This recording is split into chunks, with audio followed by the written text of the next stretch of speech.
Well, let's talk about it. Senator Kennedy, you got to weigh in on this. This is the House Select Subcommittee on the coronavirus pandemic. There you just listened to Congressman Jim Jordan firing away questions to which he knows the answer, right? I mean, he knows that there are lies behind this administration. He knows that Fauci knew more than what he admits to, and he just wants to see accountability, as should the rest of us. We, after 3 years, millions of deaths, should know the origins of COVID. And it took for the House to be run by Republicans to finally get to the bottom of it, or at least try to. Well, sunlight is an extraordinarily effective antiseptic.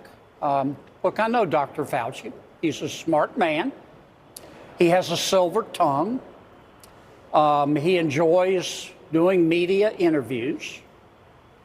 But his behavior and lack of candor during the epidemic has undermined almost immeasurably the institution of science and public health.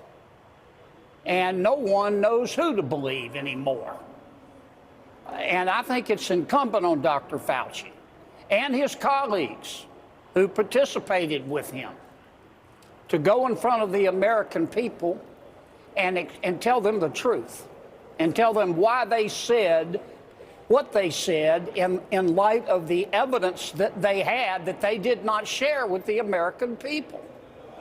And that's not a political statement. That's a fact. People need to believe in science. People need to believe in public health.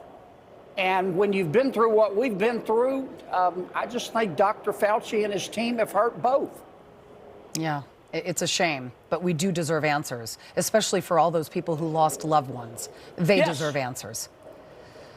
There are a couple hearings that we're watching right now in Washington. Right now, the Senate is also in the middle of holding a hearing on worldwide threats, with China playing a big role. Obviously, you know a lot about this hearing as well. Today's hearing coming a day after China's foreign minister took a direct shot at the U.S., saying ties between both nations risk going off the rails. He even warned that current U.S. strategy risks plunging the nations into a conflict.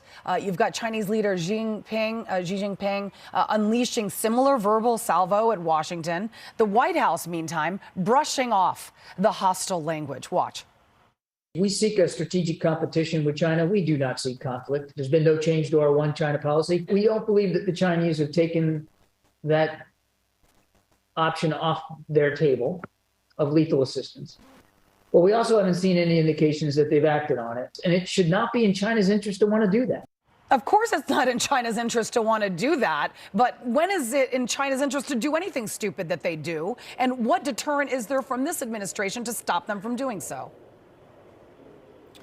China is wealthy in part because of the United States. We helped China be admitted to the World Trade Organization on December 11th, 2001. China started cheating December 12th. For a long time, we put up with it. President Xi has been president of China since 2013, and he's been very, very aggressive all over the world.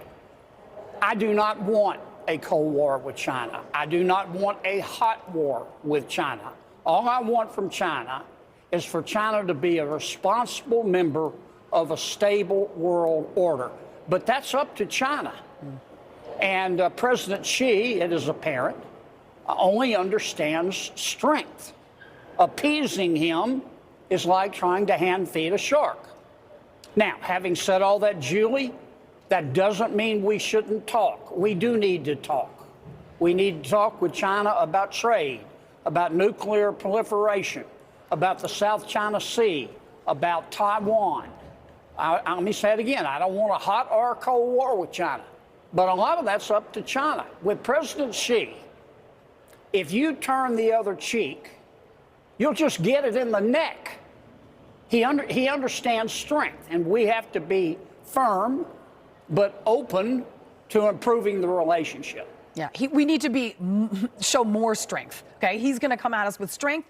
You got to go beyond that. I mean, that's just the bottom line. What was one of the first things that President Biden did when he became president? He got rid of the China initiative at the Department of Justice, whereby we were putting college professors in jail for selling their research to China. Right.